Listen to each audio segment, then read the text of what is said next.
Yo, what's up, guys? It's your boy Gaijin here, bringing y'all back another video. Onyx Equinox episode 5 review.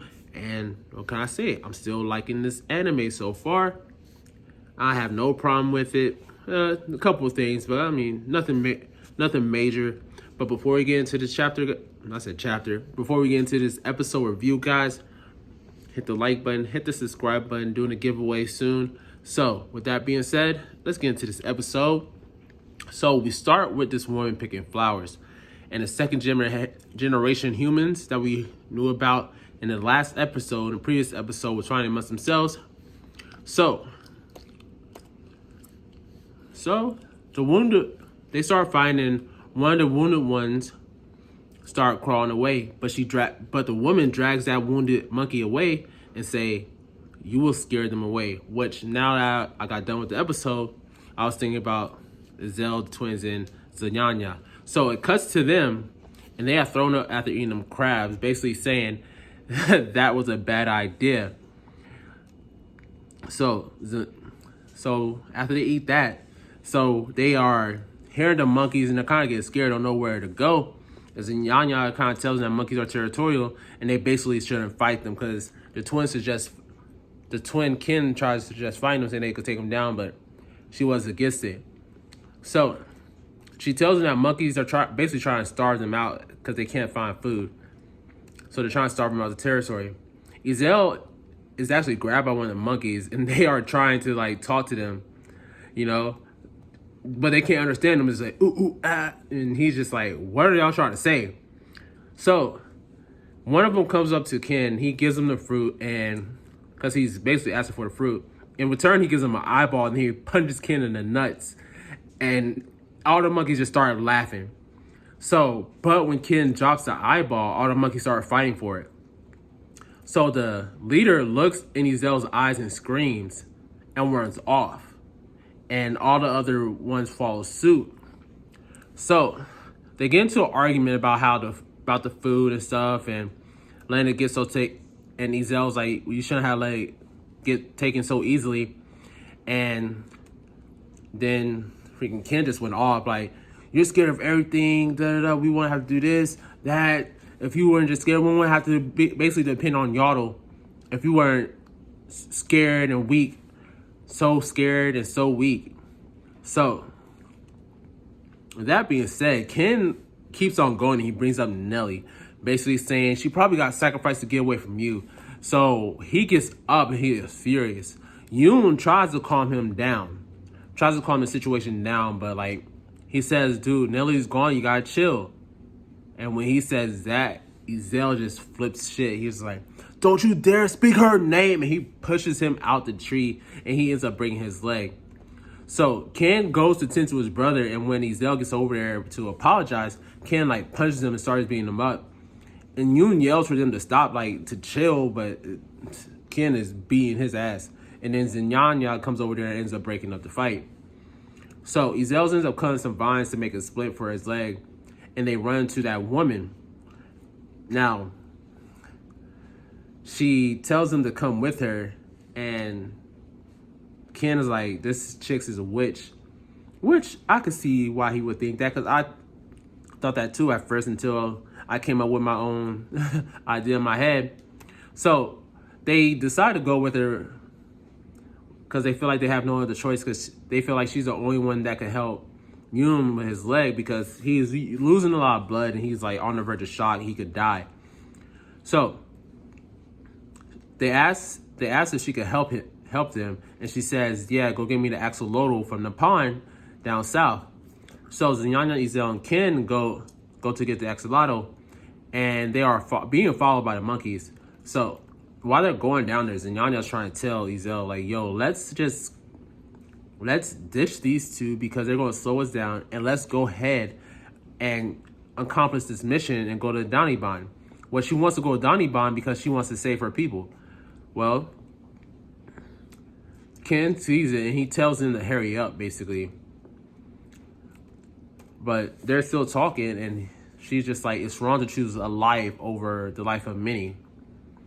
And so they go on, and she goes to tell Ken that basically they're gonna argument, and she's like, death is part of life. If you can't handle it, you probably shouldn't form attachments.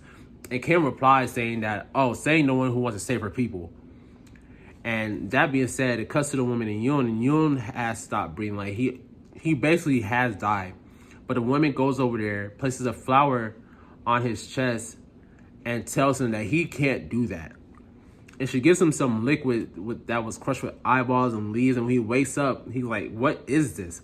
And she was like, she tells you, you would die, so drink this, basically healing him. So we see the flower on his chest wilt as he's drinking the liquid, and the pain is gone. And she basically asked him about why he and Izel were fighting. So before we could get their explanation, we cut back to Izel and Ken as they mistake a salamander for the axolotl and decide to get more, thinking that that's what she meant by axolotl. Zinyanya basically tells Izel while Ken runs off and grabs these salamanders, thinking that they were axolotl, that they should just, if they keep on wasting their time, they will lose the chance to get his sister back. So she tries to leave with Izel, like picking up Izel and running. And he tells her that he is not leaving them, and that he wouldn't leave her. He would do the same thing for her. So Izel runs towards Ken, who is now surrounded by monkeys.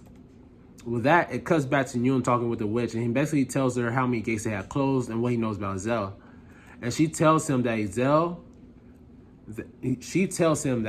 needs him, and that he may not know what's coming, but he should know what's there. So basically, they may not know what the future holds of them, but they should know they have people around them that they could trust no matter what comes. So,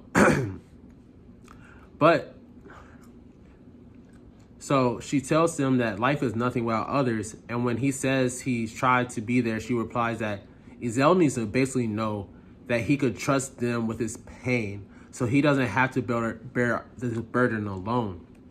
So it cuts back to Izel and Zinyanya running back to Ken. Zinyanya like slices one of the monkeys, and Ken uses a ball to save her when she's surrounded. So they run off, but the monkeys end up catching up, surrounding them. And one keeps on saying, chosen, chosen. So we see the fiery eyes and the axolotl come out the water and disappear. So the real axolotl. So Izel threw a dagger at the bowl, at the bowl the leader was holding. Yeah, the leader was holding this thing. I don't know what I've written there, guys. You heard me stammer a little bit. I stammer a lot, guys, but it's all right. Yeah, practice makes perfect. But he throws a dagger at the bowl the leader was holding, and he grabs it. And they run, but they didn't get far as the monkeys surround them again. Izel tells Ken to hit the ball at the monkeys as hard as he wants to hit him. So he does that. He knocks out the first monkey, but when the goes for it again to get another monkey, the other monkey catches it, and they start celebrating. Then the monkey starts actually fighting over the ball, and they start killing each other. So some monkeys charge at them again as the Ken calls the ball back, and Zinyanya chops the legs off of two monkeys, but it's knocked away by the other one. Izel tells Ken to distract the leader monkey, and he goes on charging in. Ken throws a ball at him, and the monkey just knocks it away and goes to grab Izel. And just when the monkey thought that he had won, the dagger extends, piercing him through his torso, killing him. So they end up getting away from the monkeys, and they get back to the witch's home, and they see a pot. And Kim mistakes the skull in a pot for Yoon's and runs in there about to attack the woman, but then basically asking, where's Yoon? What you do to Yoon? And she points to where Yoon was laying down fine. So she gets the axolotl and then tells them, let's head to Danibaan. They ask about Yoon's leg, and she turns around, touches it, and asks Izel to hold it in place. So she bends her neck back, and her eyes roll in the back of her head as this like mysterious power like comes out her mouth, and she puts that on Yoon and Yoon's leg, and it heals it. She then tells Izel to hold his leg for a bit to set it, and they end up having a deep conversation and apologize for each other. About what happened to Izel, and Izel apologizing for breaking his leg. So they make up, and then Izel then apologizes to Ken for breaking his brother's leg. And Ken says, sorry doesn't make up for it, but not abandoning us when Zinyanya wanted you to, did. So they ended up making up. So Axolotl comes out and she tells them to focus east towards Danibaan. And they like disappear somewhere. That is not Danibaan, but with humans, flying humans. It looks like flying humans, guys. So that's the episode review. My thoughts on it, it was really good. You know, had some a little character development, not too much, but just enough like as they needed. The twins and Izel are coming together a little bit more, so I like that. And we know what Zonyanya is about. She wants to save her people, and that's the only thing on her mind. So with that being said, I think the witch is actually a god, because she's just like humans at the end of it. So I think she's actually a god, but I think she's a god that actually doesn't want to start humanity over again. So she ended up helping them. But with that being said, guys, if you enjoyed this video, hit the like button, hit the subscribe button. We're doing a giveaway at 100 subscribers. And with that being said, guys, Gajin, Retreat, guys, and I'm out.